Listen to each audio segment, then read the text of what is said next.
हम अपने दर्शकों को ये भी बता दें कि उधर दिल्ली में कोरोना के हालात को लेकर हाई कोर्ट में भी सुनवाई चल रही है। दिल्ली हाई कोर्ट ने रेमडेसिविर जैसे जरूरी इंजेक्शंस और दवाइयों के लिए पोर्टल पर जानकारी देने के मुद्दे पर सुनवाई शुरू की है। हाई कोर्ट ने कहा है कि अगर किसी मरीज की RT-PCR रिपोर्ट पॉजिटिव नहीं है और उसमें लक्षण देखे जाते हैं तो उन लोगों को भी प्राथमिकता से इलाज देना जरूरी है। तो बड़ी खबर इस समय की दिल्ली हाई कोर्ट में भी इसी मामले को लेकर सुनवाई चल रही है, उधर सुप्रीम कोर्ट में भी सुनवाई चल रही है। अंकित गुप्ता इस पर जानकारी लिए हुए हमसे जुड़ रहे हैं। अंकित गुप्ता, देखिए सुप्रीम कोर्ट में जो कुछ चल रहा है वो निपुण ने हमें बताया, इस समय हाई कोर्ट में क्या चल रहा है?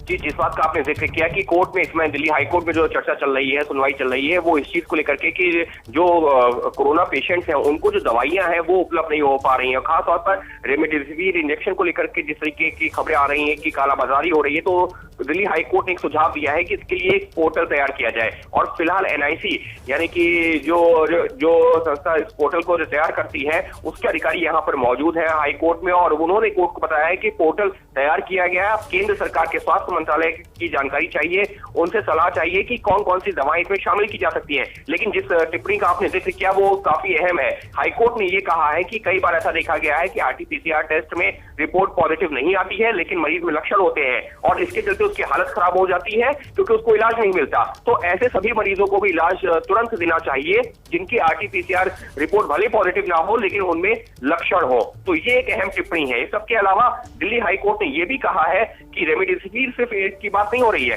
बल्कि ऐसी सभी दवाइयां जो कि इलाज में जरूरी है उनको लेकर के एक पोर्टल पर जानकारी हो और एक जिम्मेदारी तय हो जिससे कि मरीजों को तय वक्त पर दवाइयां जो जरूरी है वो उपलब्ध हो सके। बिल्कुल ठीक है। निपुण सहगल भी लगातार हमारे साथ बने हुए हैं। निपुण, एक बात तो साफ है, चाहे सुप्रीम कोर्ट में सुनवाई चल रही हो चाहे हाई कोर्ट में सुनवाई चल रही हो, निपुण से हमारा संबंध टूट गया। अंकित गुप्ता बने हुए हैं। अंकित गुप्ता, जैसे कि मैं निपुण से भी जिक्र कर रही थी, आवाज मेरी भले ही नहीं पहुंची उन तक, कि एक बात तो अब साफ है कि चाहे हाई कोर्ट में सुनवाई चल रही हो चाहे सुप्रीम कोर्ट में चल रही हो, अब आगे की रणनीति पर ज्यादा चर्चा हो रही है कोर्ट में, और कोर्ट ने एक तरीके से एक अच्छी पहल की है कि अब आगे बताइए, आगे अब क्या क्या आप करने वाले हैं?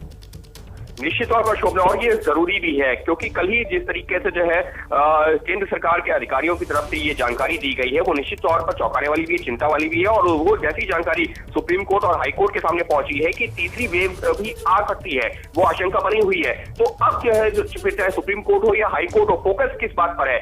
फोकस इस बात पर है, पूरा ध्यान इस बात पर केंद्रित किया जा रहा है कि ठीक है, अभी के हालातों को लेकर के तो हम तैयारी कर ही रहे हैं, लेकिन हमको तैयारी आगे के लिए भी करनी चाहिए। ऐसा ना हो कि अभी जिन चीजों को लेकर के भी हम अब पूरी जद्दोजहद कर रहे हैं, आने वाले दिनों में उन्हीं चीजों को लेकर के फिर से दिक्कत होने लगे। जाहिर सी बात है। और अब कहीं ना कहीं अगर तीसरी लहर का जिक्र हो रहा है तो और अस्पताल बनाए जाने की जरूरत है, ज्यादा बेड, ज्यादा ऑक्सीजन का इंतजाम अभी से शुरू करना होगा। बहुत बहुत धन्यवाद अंकित गुप्ता इस पूरी जानकारी के लिए।